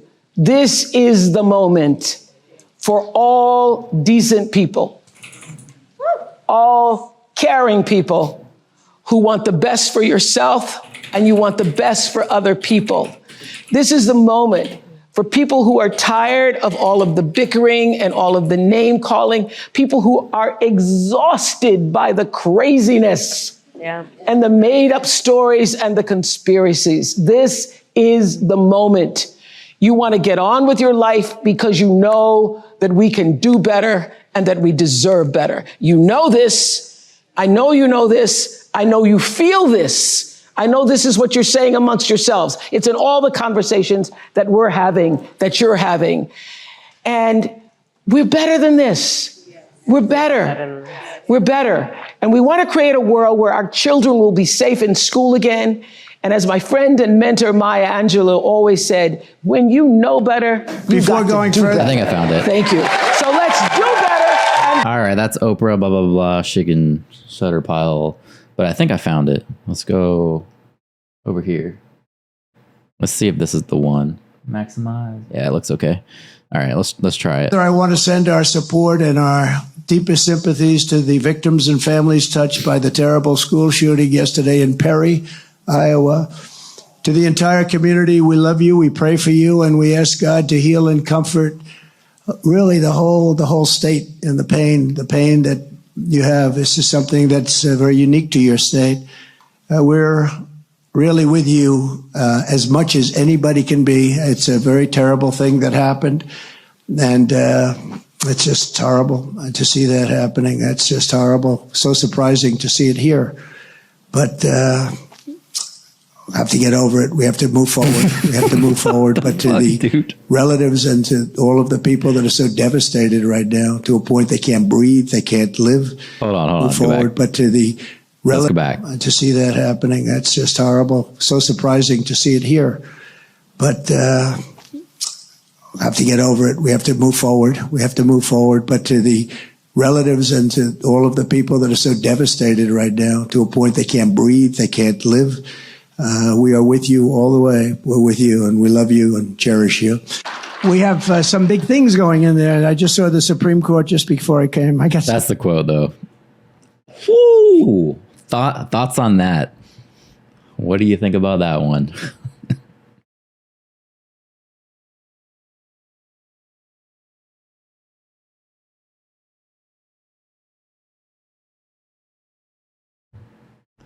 There's a video that was slowed down to make her sound drunk, dirty. Yeah, I saw that. It was like Libs of TikTok or whatever that X account is.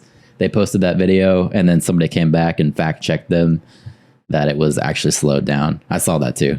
Fake empathy. Yeah, bro. That's dark. That's some dark stuff.